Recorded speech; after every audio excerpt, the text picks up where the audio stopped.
On this edition of Kilts and Culture with USA Kilts, we talk about a few topics. Weight loss, how high you should wear your kilt, and what you should and shouldn't wear to the Renn Fair.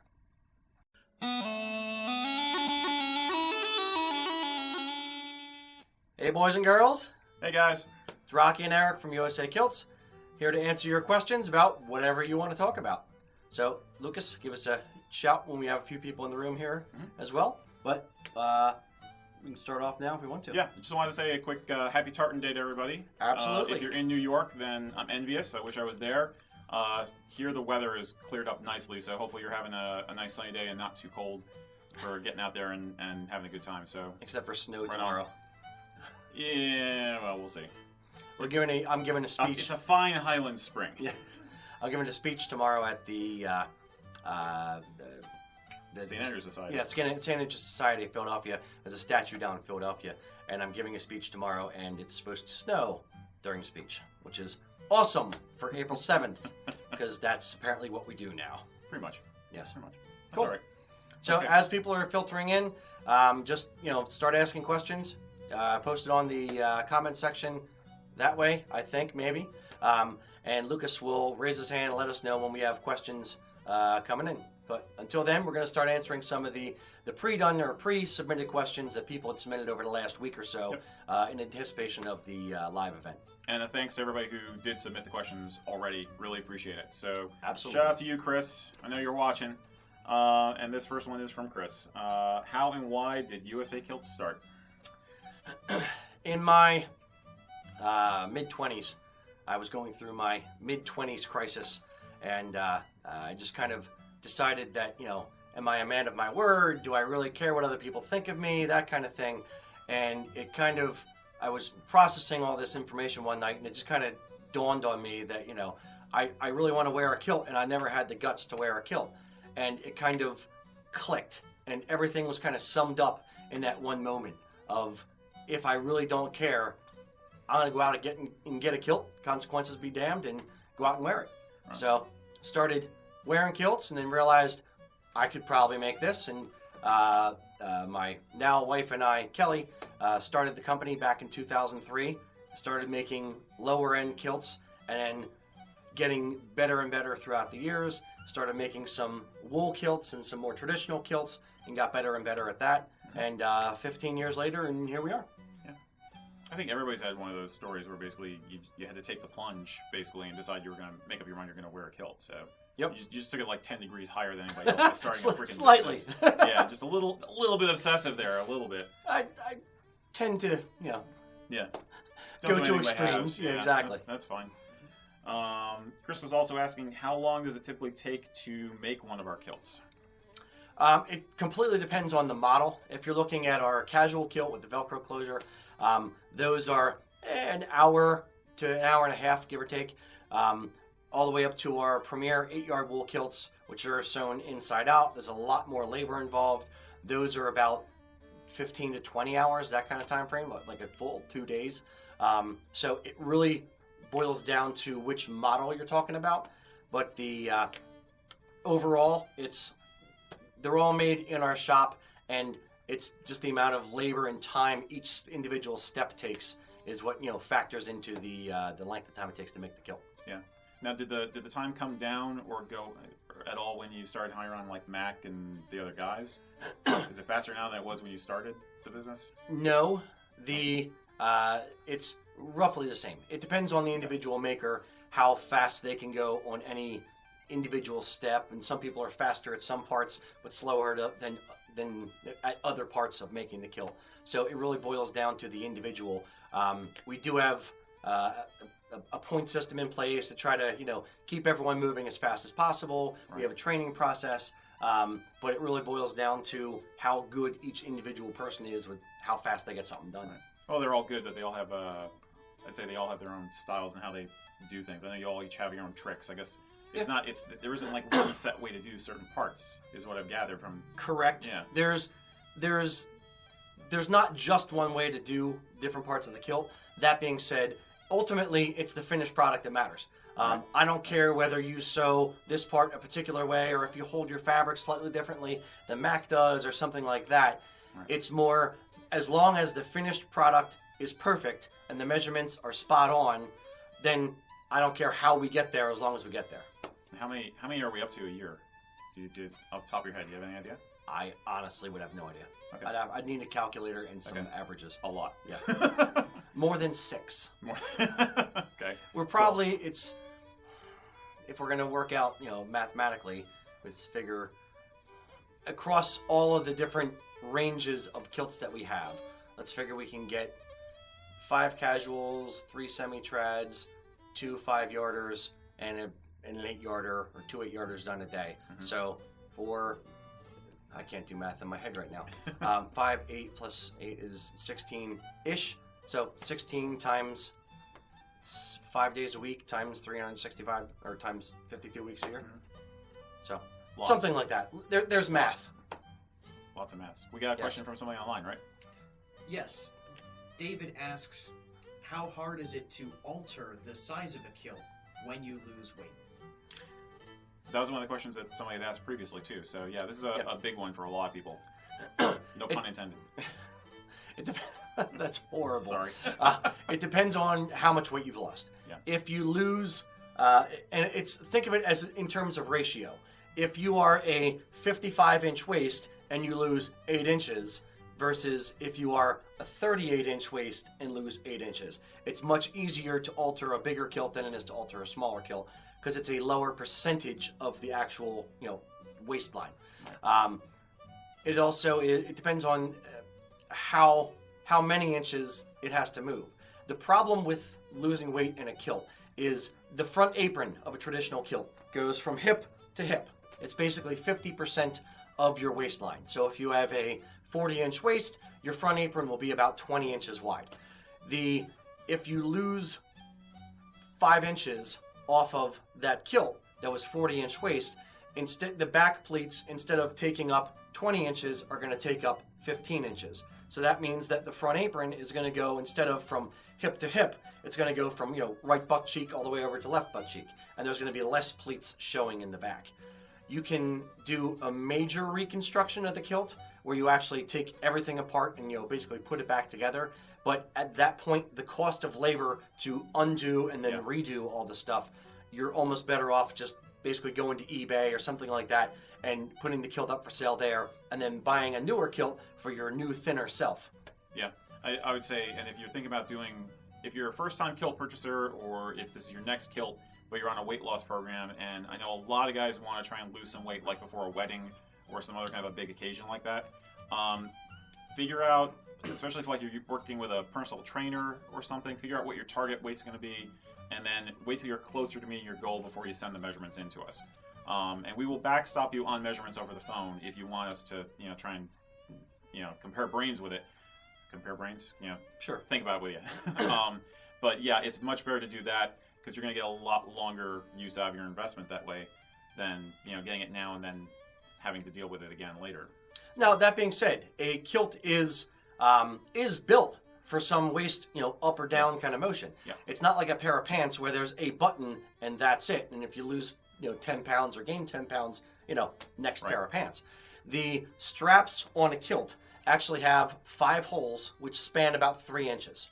Now, if you tell us your waist is 40, we're going to make the middle hole 40. So that way you can gain 1.5 inches or lose 1.5 inches, and the kilt will still fit you. If you are going to be losing weight, talk to us first. Don't just do this, but call us first and discuss this with us. But if you're at the beginning of a weight loss regimen and you're planning on losing a bit of weight, but you have to order the kilt now, then we can discuss we'll make the kilt to the last hole on the strap. So as you lose weight, you'll fit better into the kilt. Yep. So you can get a little bit more usage out of it. But please talk to us first before you do something like that. Don't just assume and put the order through. Yeah, and minor weight fluctuations, I guess you touched on this maybe, if it's just a matter of a few inches, then you can reposition the buckles on the kilt, and you're fine. The major surgery is over that magic number of how many inches? It depends on the size of the guy. Depends on the size of the guy. 6 inches or so is pretty major. Yeah. That being said, good point. Touching on the 1.5 inch number up or down, if you gain 2 inches and your kilt is just a little bit snug on the last hole, or you gain 3.5 or 4 inches, then give us a call, or you can take it to your local tailor. All that needs to happen is the 2 buckles on the right-hand side come off, and then you take them off with a stitch or a seam ripper, and you move them towards the under apron, and then the single strap that goes through the hole on the left side of the kilt, you actually move that towards the other end of the under apron, and then that way it can adjust the kilt a little bit. And conversely, if you lose weight and you want to make the kilt tighter, you just move them the opposite direction. Yep. So that works within reason. Got another one? David also asks, what is better on the East Coast, a 5-yard wool kilt or an 8-yard wool kilt? East Coast like the Northeast? Or East Coast is a long, yeah. a long stretch We'll of highway. East Coast of the U.S. I'm going to say it's personal preference, and we tend to say that a lot, but it's because it's true. It really depends on how your body temperature is and the kind of activities you want to do in the kilt. But for me, I will tend to lean more towards 8 yards in the wintertime and a 5-yard in the summer. But of course, I'm a guy who collects them. I got more than one kilt. You know, if you're thinking about just doing one kilt and one kilt only as your heirloom, this is my clan tartan kilt and it's all I'm ever going to need, then I'm probably going to say default to the 8 because you'll be happier with how it behaves and how it looks generally. And most of the formal events you go to in a kilt are usually in the cooler weather. You know what I mean? Or indoors. Or indoors, for that matter, yeah. Now, if you're an active lifestyler guy, or if you tend to run really hot, or if you're on a budget, then a 5-yard is a really good option for all those reasons. Does that make sense? Yeah. For the most part? Yeah. Yeah. I may reiterate some of what he said. By all means. Please. Yes. It depends on your body temperature. Some guys run hot and they're always sweating, and they want something a little bit cooler, a little bit less yardage. A 5-yarder would do a little bit better there. Or if you're always cold, then an 8-yarder would work maybe a little bit better. If you are in the northern eastern coast, so you're in Pennsylvania, Massachusetts, that kind of thing, where New England, thank you, where heat is a little bit less of a factor, then an 8-yard kilt will be better. In the southern U.S., maybe a 5-yard would be a little bit better. If you're doing more outdoor activities, then a 5-yard, especially in the summer, a 5-yard kilt's going to be a little bit better for you. If you're more indoor, then an 8-yard kilt is going to be a little bit better as far as you're not as concerned about the temperature in a building because it's climate controlled. Yeah. All that being said, it's not that much different. It really boils down to the fact that there's a lot of air conditioning. I mean, the whole bottom is open, and as you walk around, the pleats kind of fan the air and move the air underneath the kilt. When you're wearing a pair of pants, both legs are trapping all that air inside, which is why you get a lot hotter in a pair of pants than you do in a pair of shorts or in a kilt, because it's moving a lot of air. So, frankly, there's not a lot of appreciable difference between an 8-yard 16-ounce kilt and a 5-yard 16-ounce wool kilt in the summer outdoors. It has more to do with what you're wearing up top and what you're wearing on your head. If you're wearing a performance polo like this, and if you're wearing, no hat, great. If you're wearing, a black, Balmoral or a Glengarry cap, and you're wearing a tweed jacket and vest, and you're out at the summer games, you're going to sweat. Yeah. Period. There's no two ways about it. So it's really more about what you're wearing with the rest of your ensemble to be how cool or how warm you are. The lifespan of the kilt, all that kind of stuff, isn't really dictated by a 5-yard versus 8-yard. Right. Yeah, it's the same fabric, so the durability of the material is going to be the same. So, Yep. Cool. Mr. Lucas? Greg asks us, where do we get all of our different tartans from? Scotland and the UK. Pretty much. There's effectively 6 major mills in the UK where we actually get a bunch of our fabric from. Some of them are in England, some of them are in Scotland. There's a lot of smaller mills that weave tweed or can weave things custom, but the ones that actually stock support the cloth, for the most part, there's about 5 or 6 mills that stock support it. And by stock support, I mean I can call them up and just say, hey, Loch Aaron, send me 4 yards of Macaulay Ancient 16-ounce, and a week later I'll get the cloth. Mm-hmm. Yeah. Kevin Thompson would like to know, what are you guys drinking? Yo, KT, what's up?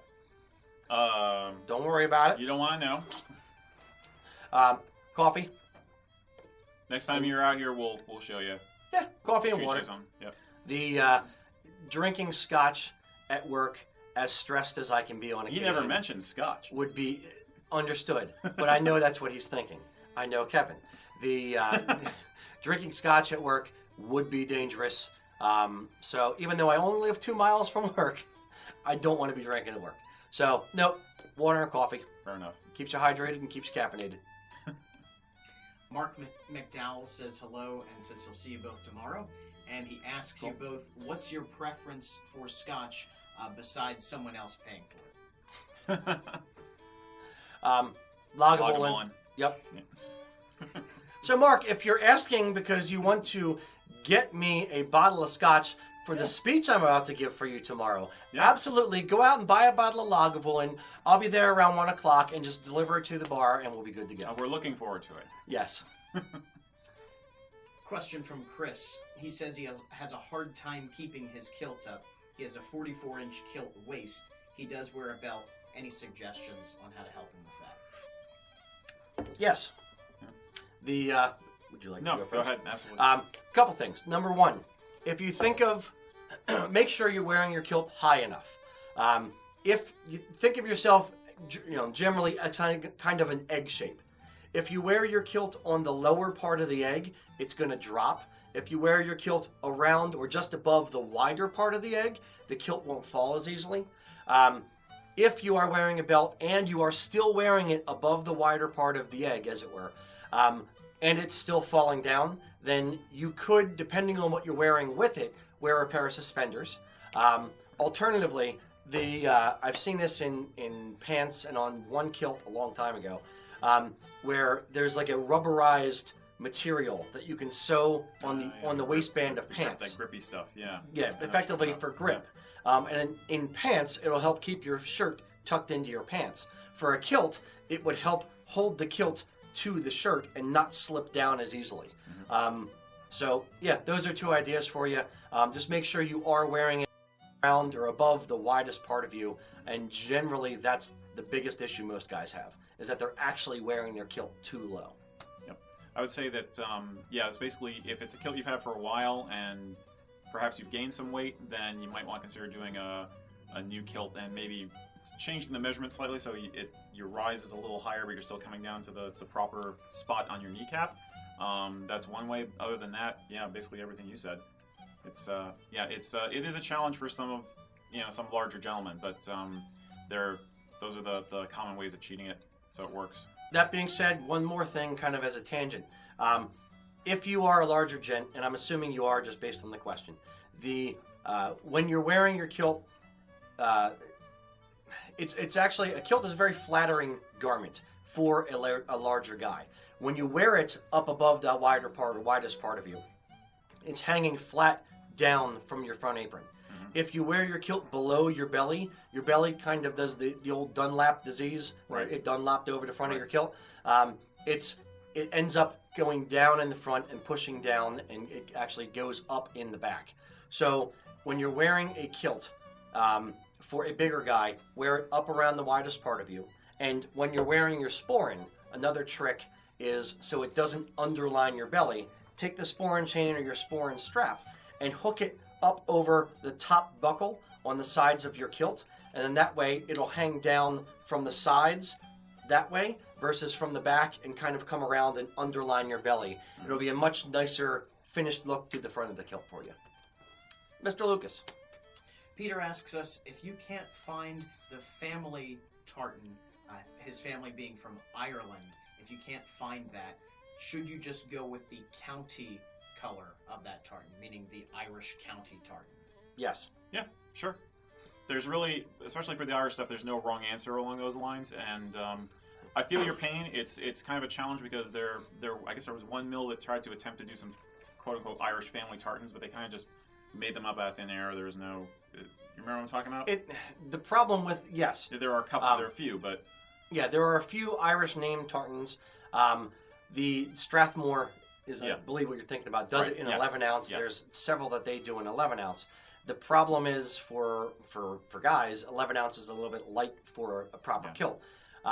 So yes, back in the mid 90s when the Celtic revival, the boom for wearing kilts kind of thing, Braveheart and all that came out, a lot of Irish people wanted to wear kilts as well. So it was kind of, from the mill's perspective, it was a little bit of a race to figure out who could, crack the code first of the Irish kilt. So Strathmore and some of the other mills did a few Irish name tartans. They started to emulate what the Scots have. And it being a new tradition, there was no right or wrong answer. They just designed tartans for Fitzgerald or things like that. Fitzpatrick. Ford is another one.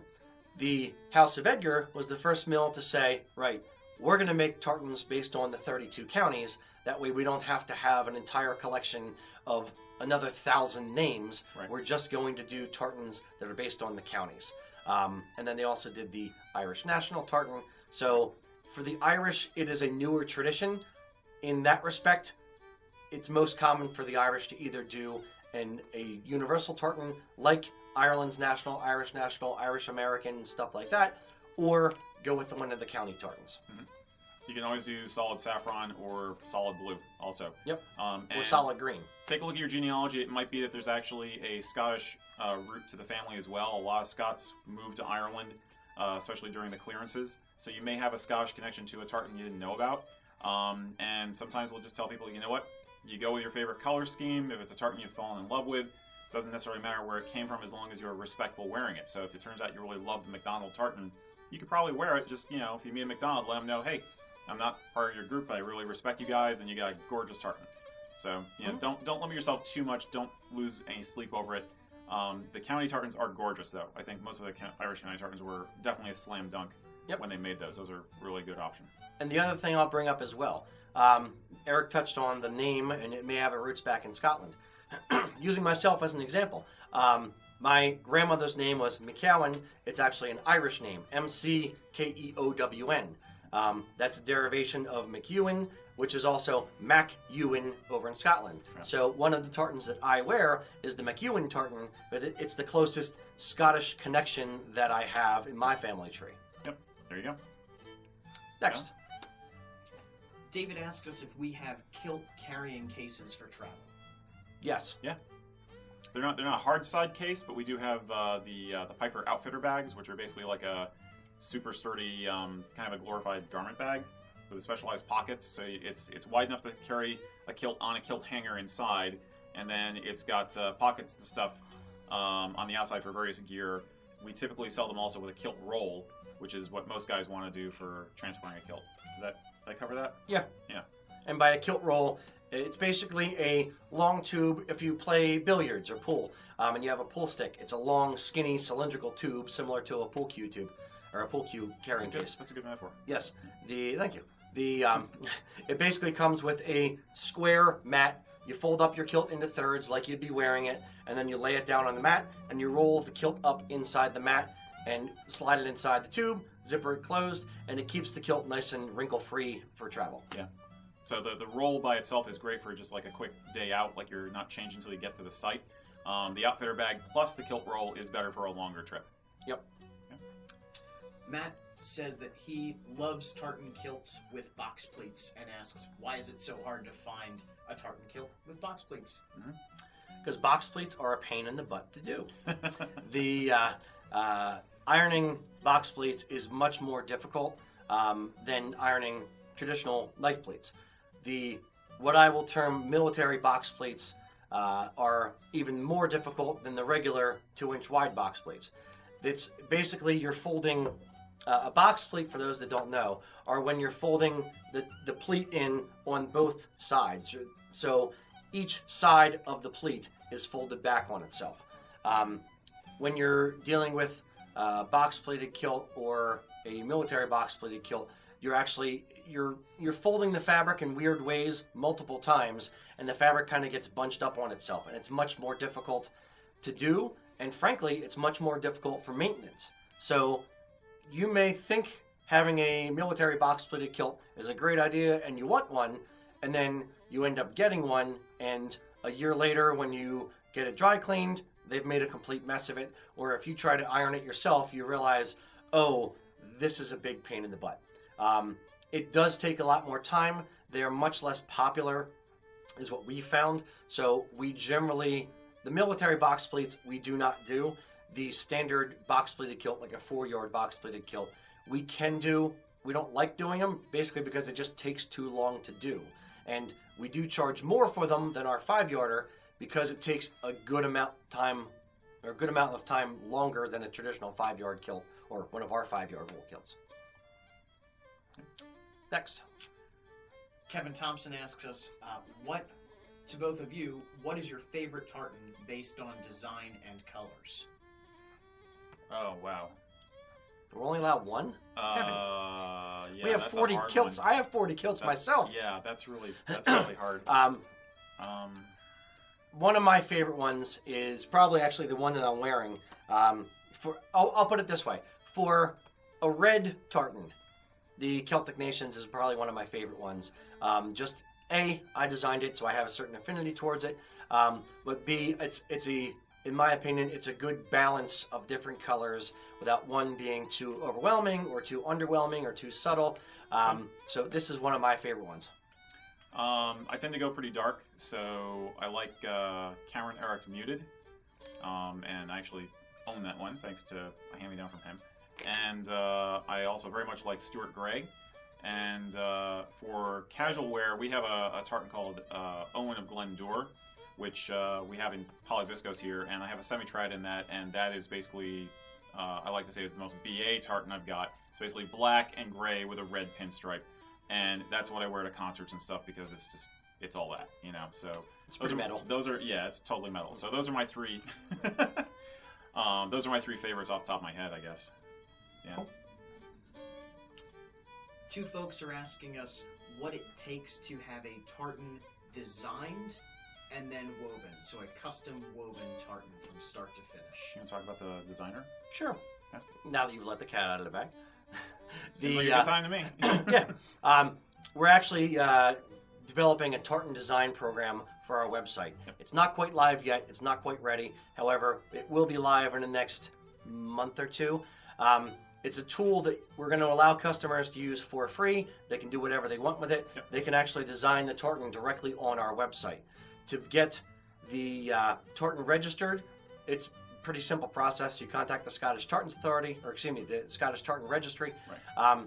You submit your, the color reasons, your name, address, phone number, that kind of stuff. The thread count, warp and weft, if it's different, if it's asymmetrical, that kind of thing. And then they basically do a background check on it. They send the tartan, the design, the image of the design to several different tartan scholars, Brian Wilton, Peter McDonald, people who have been involved in the industry for quite a while. They look at, is this tartan unique? Is it different? Does it pass the 10% different test? Is it different from all the other tartans that are out there? Then they also consider the name. Is it an official sounding name? If it's official, do you have the right to register the official tartan of blank? The U.S. Civil Affairs tartan was a tartan that I designed with a guy, last name Starbuck, I believe. And we actually had to get a letter from the commander of the unit or whatever it was for it to be called the U.S. Civil Affairs tartan because it gave it a level of authenticity versus me just making something up for a group that I have nothing to do with and giving them a tartan. So there's some different rationale and things behind how it actually gets registered. But as far as doing the design, there's a couple different programs online you can currently use right now to design it. But as I alluded to, ours is going to be coming out in the next month or so, and you'll be able to save it and order custom tartans directly off our website. Now, do you have to? Is it really recommended that you register a tartan if you design one, if you want to use it, or if you don't feel like going through the process, do you not? I guess you run the risk of somebody else using it without your permission. I guess one of the reasons people register is because they only want people to use it with their own permission. Is that correct? It's close, but no. Okay. The register is the Scottish Tartan Registry is just a register of the tartans, period. It is a recording for history. That is it.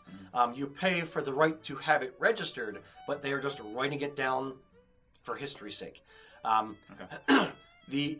When you are registering it, there's one of the fields that you fill out are restrictions. Do you want it restricted? You could say no. You could say yes. I want to be the only person to ever wear this ever. It's mine. No one else can touch it. You can say yes. It's restricted to people of this group, or it's restricted to only be able to be woven in Scotland. You can basically make up whatever kind of restrictions you want to put on it.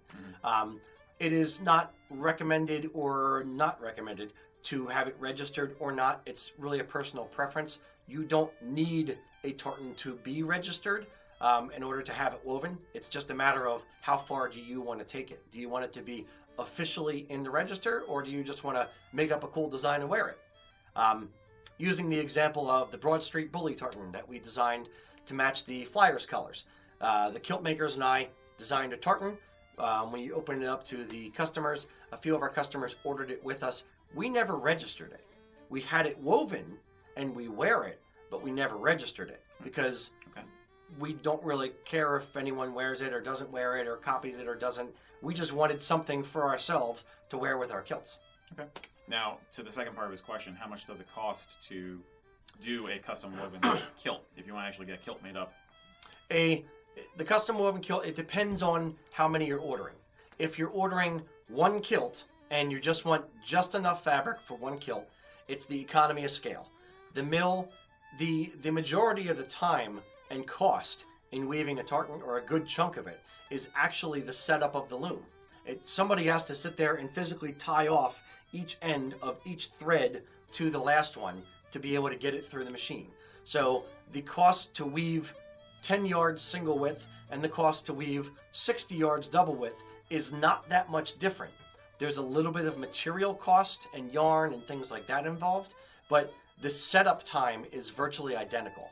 So for one single 8-yard wool kilt in a custom woven tartan, it's about $980. If you're doing, 16 of them in a custom woven tartan for a whole group or for a pipe band, then the cost comes down to about normal, about $500. Yeah, I was talking to a gentleman about this online just this morning, actually, and I was saying, yeah, if you can, if you're part of a club, then that helps right there. If you're part of a family, you have an extended family you might be interested in. I gave you the example of the Hall. Oh, Hall. Yeah, the Hall family tartan when we did that one, and Dr. Tulloch when we did his. The more people who are interested in having that tartan, the better off you are. Yep. So go out and twist get a bunch arms. of friends. Exactly. Okay. Got another one? Tony asks us, in what situations would you recommend getting a 5-yard kilt over an 8-yard kilt? I think we Cost? Yeah, we kind of touched on this. Again, just to do it real fast, 5 yards are good for hot weather, and if you are on a budget, a 5-yard is a good option because you can still get the tartan of your choice, but it will save you a couple $100. Heat is the main one for me personally. I like to have a lighter weight kilt for outdoor activities like festivals and concerts and stuff like that. One other weird one I'll touch on as well is people with back problems. If you have an 8-yard wool kilt is physically a little bit heavier, but a properly made kilt is going to actually sit on your hips. It's made to rest right on your hips. That being said, if you have hip problems or back problems, a lighter kilt and a lighter sporin will actually help go a long way to alleviating back issues if you're going to wear the kilt. Yeah, I was going to mention that earlier. I forgot. Thanks for the reminder. The gentleman who was asking about a kilt falling down because of his body shape or whatever, a lighter kilt can help with that situation too. A 5-yard might be a better option if you're having problems with a kilt falling off because of your body shape. And make sure the belt is pulled very snug. Yeah. Back to the other gentleman, the bigger guys tend to be of two types, either kind of squishy or kind of very hard as far as their the tensile strength of their body and the muscle mass and the weight they carry around the belly. So if you are the squishy type, the Pillsbury Doughboy of the larger gents, then it may be a little bit more difficult to wear the kilt a little bit more snug. In that instance, I would say, maybe get the rubberized tape to put around the inside of the kilt to help hold it up with the shirt. Cool. Got another one? Chaz asks us, how does he find the right colors for Clan McQuay? And it's spelled MACQUAY. Go to our website. Up at the top of the website, up in the header, underneath the lion head in the center, right underneath the navigation bar, there's going to be a thing that says search site, and a little spyglass thing. Just type in the clan name there. we have a database on our website that when you type in the clan name, it'll bring up any tartans with that name, and underneath the tartans with that name, it'll also say associated tartans. Right. So if now I know there's no stock supported tartan for that, but if it is a sept of a different clan, or if it is from a particular district in Scotland, like Tweedside, or if it's from any of the other districts, Argyll or Ayrshire, it'll bring up that tartan as well. So we kind of on our website show the customers which tartans would be associated with their name, because the majority of people do want to wear a tartan associated with their name. Yeah, my first blush was that McQuay sounds like it might be Mackay or something like that. I mean, it's remember that standardized spelling is a modern invention, and names changed at Ellis Island, and you have all that kind of stuff and regional differences in spelling. So it may be that luck is on your side, and the clan tartan you're looking for is actually one that's out there just under a different spelling.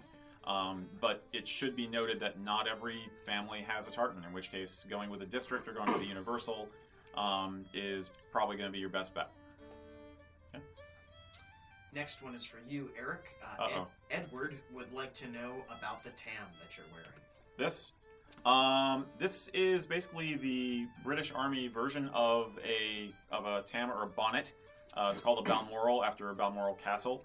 And it's essentially just done in black and with a slightly more prominent turi, which is the pom-pom, and the ribbons in the back. It's military fashion, which was designed to emulate the old-style Scottish bonnet, which was basically a beret-like hat, which was actually kind of more like a bag, actually. And what I've read is that one of the reasons they liked them, well, there were a lot of reasons they liked them. One was that you could pull it down like a bag more over your head as an extra layer against weather, like actually cover your ears with it if you wanted to. They would sometimes just take it off and use it as a carrying bag, or it was usually a stiff enough felted wool that if you wanted to, you could kind of scooch it like this, and it became kind of like a rain hat that way. Yeah, basically, so you have a brim. So it was very flexible based on just like the great kilt. You could change it up depending on the conditions. This one, obviously, because it's a stylized thing based on that, it's much more streamlined. I couldn't do all those things I just described with this. It's basically just designed to be a hat. The main difference is you've got the standardized ribbon here, which these days is for wearing your clan badge. Back in the day, they might have sewn a ribbon on there. The Jacobites had a white one, which was the St. Andrew's cross, of course. It was a place to stick the clan plant crest, basically, which is another way of identifying yourself on the battlefield. And I'm rambling, but that's basically it. Cool. Yeah. Okay. John McLeod asks us, can I wear a dress sword with a kilt? What are our thoughts on that? I would say it depends on the context, and it depends on the sword. I'm a reenactor, and I've been involved in a group called the SCA, and honestly, over the years in that group, what evolved was that guys didn't bother with dress swords very often because the ladies got very pissed off about the sword scabbards interfering with their skirts. So it just, while swords look cool if you have room to move, they can be a real pain in the butt as soon as you get into a place where there's other people. So think about the context you're going to be wearing it. Modernly, as a part of Highland dress, I think you only wear a sword in extremely formal situations like a wedding. And even then, most guys don't really in this day and age, unless you are like, in a pipe band or something, which, like a drum major or something like that. You got the honor sword. Is there anything else about modern Highland dress that covers? No, what he said. Yeah. Other than that, invest in a good baldric. A kilt belt, although it's called a weapons belt, was designed for carrying a lot of gear, but not the sword. The sword would have to have a baldric. So have a well-designed baldric and make sure you're not going to piss off any women by interfering with their clothing. Yeah. Diane says her husband loves his first kilt, which we made for their wedding. He's looking to have another one made for more casual wear. What are our thoughts on cargo pockets on kilts? First of all, thank you. Glad he likes the kilt. We do not do pockets on kilts. The only type of pocket that we put on a kilt, which we've done on occasion, is what we call a crotch pocket. On the under apron of the kilt, down towards the bottom between the knees, we could put a small patch pocket on the front of the kilt there as kind of a hidden pocket to store your wallet and your keys or something, or a couple credit cards and your keys. To me, we focus more on traditional kilts and tradition in general, and the front apron of a kilt is supposed to go hip to hip, straight, halfway across your body. Right. So if you're trying to put cargo pockets with a traditional kilt, they end up being around the back, and it looks odd. Yeah. So in answer to your question, no, unfortunately, we do not do cargo pockets on kilts. Anything else right now? Okay. I'm going to go with some of these then. Chris had been asking why we use Velcro on the casual kilts. I happen to have one here, Chris. This is one of our casual kilts. Basically, it's our lower end. It's our entry level model kilt. The part of it is practicality. Part of it is cost. The straps and buckles that go on our traditional wool kilts and our semi-traditional kilt aren't cheap. So we had to find a cost-effective way to, close the kilt. The other reason is basically the width or the range of sizes that it'll go with. We have 5-inch chunk of Velcro on either side of the kilt. So one there and one on the other side. So if we have a guy, and if you tell us that your waist size is 40, it's going to match up right at 40. Mm-hmm. If you gain 2 inches, then it'll sit like this. If you lose 2 inches, then it'll sit a little further past, and you can actually, the other end of the apron is going to be a little bit floppy. Mm-hmm. That being said, when you actually wear a belt through the belt loop, it holds it right there, and it holds that floppy part right down against your body. Or if you've gained weight, then you're going to see a little bit of the scratchy Velcro. When you wear the belt, it actually covers up the scratchy Velcro right there.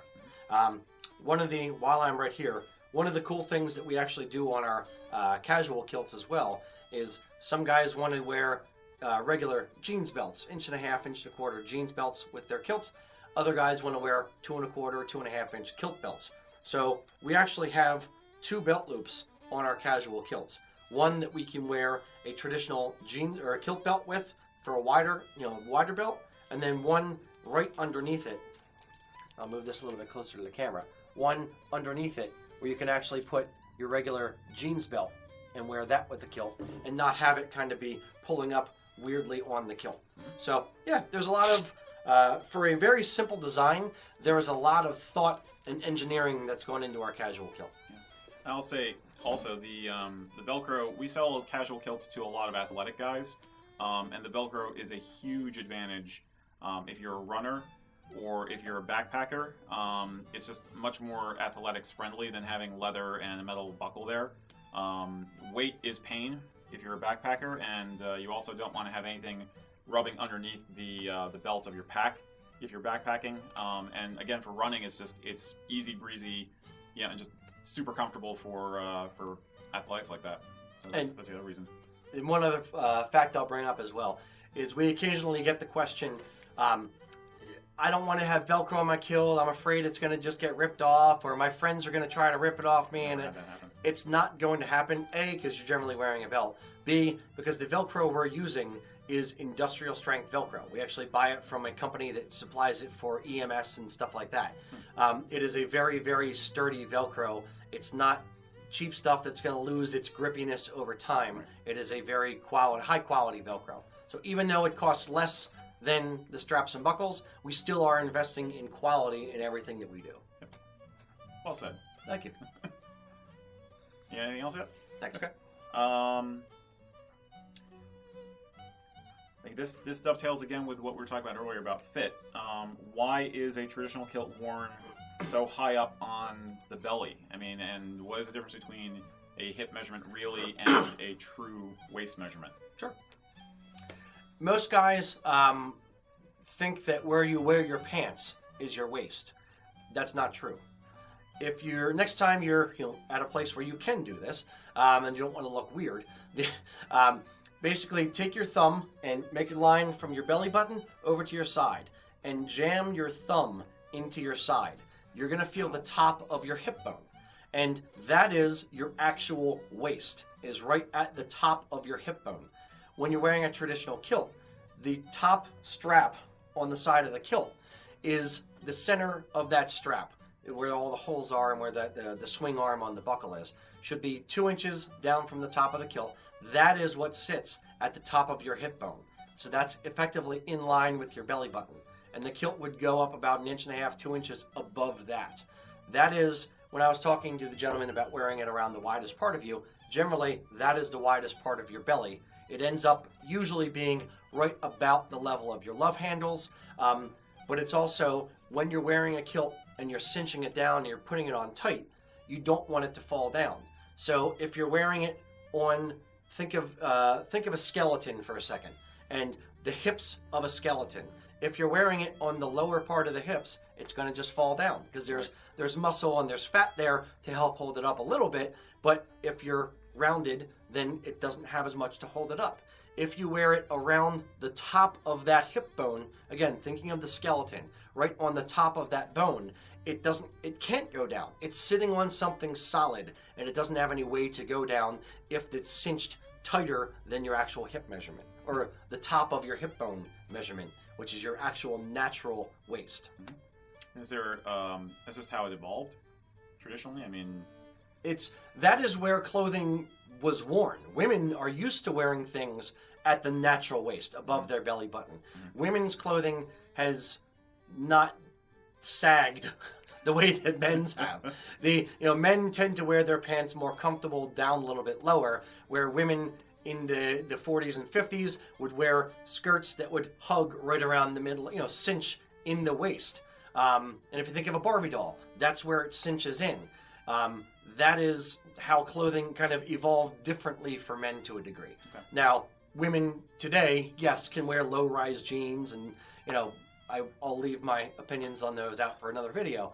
But it's fashion has evolved to a degree, but women's fashion has evolved differently than that, than men's in that regard. But it's just a natural thing. It's just it's the structure of the human body hasn't changed. Fashion has changed. Gotcha. Cool. Yeah, I like that. Yeah. Nice. We should record that. Yeah. Yeah. Okay. Question about Sgian Dubhs. Are they sharp, the ones that we sell? Not really. It's not like a super high quality, $500 Ginsu knife.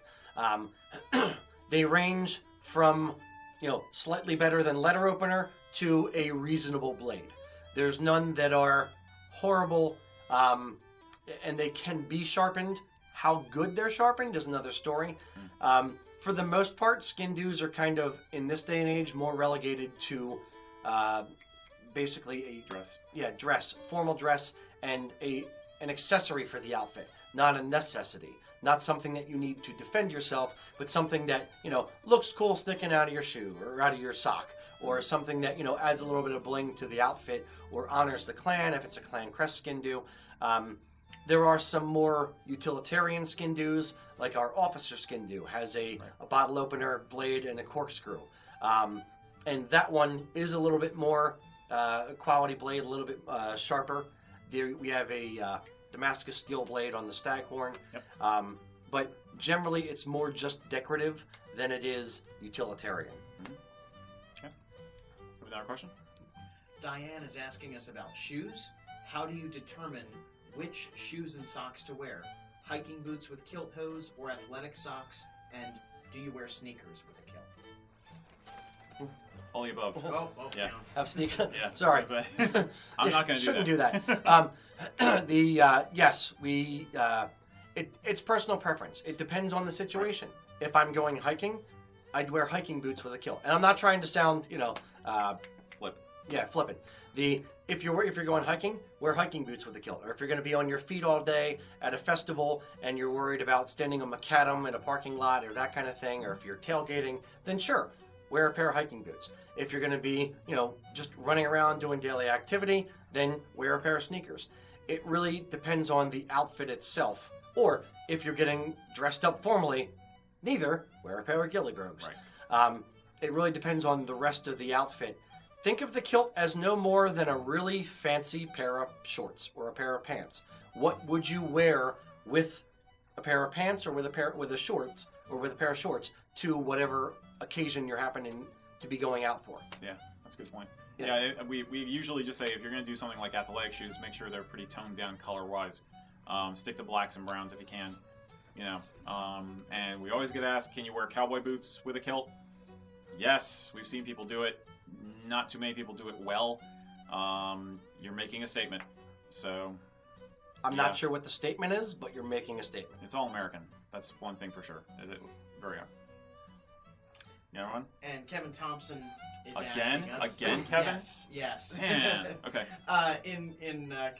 Going with the question we were just on, what is your favorite black boot for casual kilt wear? Do you have a favorite style?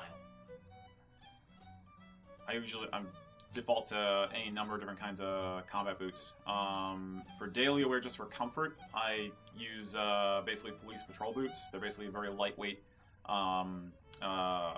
man-made material, synthetic materials combat boot, basically made for running down guys on a street. So they're very cushy like a sneaker, but they have ankle support and they look pretty BA with a kilt. I usually tell people, with the exception of formal shoes like ghillie brogues, taller shoes very often look better. So some of the more Victorian style walking boots that are out now look very elegant and very sharp with a kilt, and they have that little extra height to them, so they look nice. And again, for the more casual look, for the hiking look, for the punk rock look, combat boots are great. If you're gonna wear sneakers, Something like that. something toned down. This is my daily sneaker. They're pretty well worn. Just a casual Nike running shoe, but mostly black. I'm not getting sneakers that have lines all over the place and spider webs and glowing lights and flashing things and stop signs and whatever. You don't want it. Your kilt is pretty busy. You don't want to wear shoes that compete with the kilt. Exactly. Docks, man. Stick with good old docks. They're great. Got another one? Yep. Tim's asking us, what is the proper placement of a fly plaid? How low should it hang in the back? A fly plaid is generally worn about to the bottom of the pectoral muscle in the front. The plaid brooch is put up kind of in the hollow of your shoulder up here, and then down the back. It should land basically middle of the calf, where you turn down your kilt hose, should land around there is where it should be in the back. And there's, if you want a visual on that, we did answer that question in last month's edition, which was then cut up into short segments, which you can find on our YouTube channel. So if you want to see some pictures of how fly plaids should look and how they shouldn't look, I think I have a few up there in the video. So, cool. Anyone? Fernando is asking, do we have solid color kilts? Yes, solid color traditional kilts. So if you wanted a solid black, solid saffron, a St. Patrick's blue, or a green color kilt, yes, we can do that. Yeah. When it comes to utility kilts with pockets and snaps and stuff, we don't do that. We are not the experts on utility kilts. We leave that to companies like Utila Kilts or Freedom Kilts or several others. If that's what you're looking for, drop me an email and I can happily refer you to several US-based companies that make utility kilts that we're friends with. We're happy to give the business to them. If you're looking for a traditional kilt in a solid color, yes, we can do that for you. And there's actually some pretty cool what they call shadow tartan versions of the solid colors, where the warp and the weft have a slightly different sheen to them, so you can actually see a pattern in different light conditions, which is pretty cool. It's a nice way to do the traditional stuff. Yep. Yeah. Okay. Kyle is asking us, do we make day plaids? Yes, basically all a day plaid is a length of fabric that is fringed and then knotted on the ends that you effectively wrap around you or just throw over your shoulder. It's a blanket. It's a blanket. That's all it is. So sure, we can happily make that. It's just a length of cloth that we fringe the ends on and hand you the cloth. Ta-da! Anything else? Okay. We got about 5 minutes left. You want to try and do two more? Sure. Okay. This could take the whole 5 minutes, but let's give it a shot. I want to wear my kilt to the Renn Fair. What should I wear with it? Can I wear a sash with my kilt? This is a good question. In a word, no. You shouldn't wear a sash. As a man, you should not wear a sash with a kilt. A sash is a woman's thing. It's a woman's accessory. Have you seen guys at the Renn Fair wearing a sash? Yes. Should they be? No. The traditionally what a sash is, I think, trying to do is emulate basically a great kilt, where it's just a big long length of cloth, and you pull up, part on the front, part over the shoulder, and a big brooch right here. Sort of like the movie Braveheart and things like that. So to go further, what you should wear to the Renn Fair is a great kilt, a Highland shirt, something that's period garb, something that looks to be historical, not costumey. I mean, to me, a guy wearing a sash with a kilt is one step below like the Jimmy hat you have with the red hair coming down the sides. You're effectively a caricature of Scottish culture. You're not doing it authentically or historically. You're just doing what you think is close enough to a Halloween type costume. So ultimately, I'd say don't wear a sash with a kilt. Either get a great kilt or wear just a casual kilt with a Highland shirt and put on some other accessories. But right. Yeah. Right.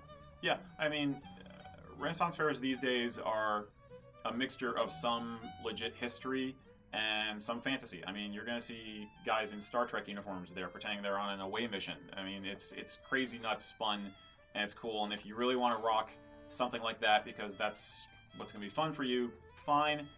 But a sash, from our perspective, looking at it from the outside world, it just looks weird. And it looks like it could be more interesting, honestly, and better done.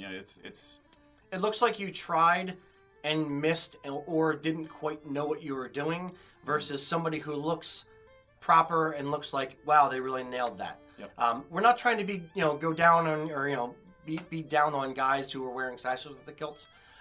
Ultimately, we want you to be a good representative of kilt wearers to the rest of the world. So that's why we have these kind of discussions, and that's why we bring these things up, is not to beat somebody up, but to kind of inform people and to make sure that they're doing things properly and respectfully. Yeah, or if you're not going to do it according to traditional standards, then at least you know you are. So you know what you're doing and why. So, yeah, it's if that's what you want to do in that context, it's okay, but you could probably do something that's going to look a lot cooler. Honestly, it's going to look a lot more intense and a lot more legit, Yeah, chieftain's vest or a great kilt or something like that. Yeah. It's going to be much more on point and look a lot tougher, a lot more BA than a guy in a sash. A sash. Yeah. Sash. Okay. Cool. Alistair Crosby would like a Rocky shout out. Alistair Crosby, I love you. Yes. You are beautiful. You are a beautiful human being. David, thanks you for answering all the questions. Cool. No problem. Thanks, David. Yep. All right, boys and girls, remember, we're going to have a customer appreciation party on May 5th, so keep your eyes peeled out for that. We actually have an event scheduled on our Facebook page. You can actually do the reminder. It's going to be pretty cool stuff. We're going to have some giveaways. Going to have some product giveaways, free food, booze, the whole nine. So do that. Thanks for watching the Facebook page and watching our Q&A session. We really appreciate it. Yeah, we do. We'll see you next month, basically. Yeah, we're going to do these on a monthly basis, so keep a lookout for next month. Talk to you soon, guys. Cheers.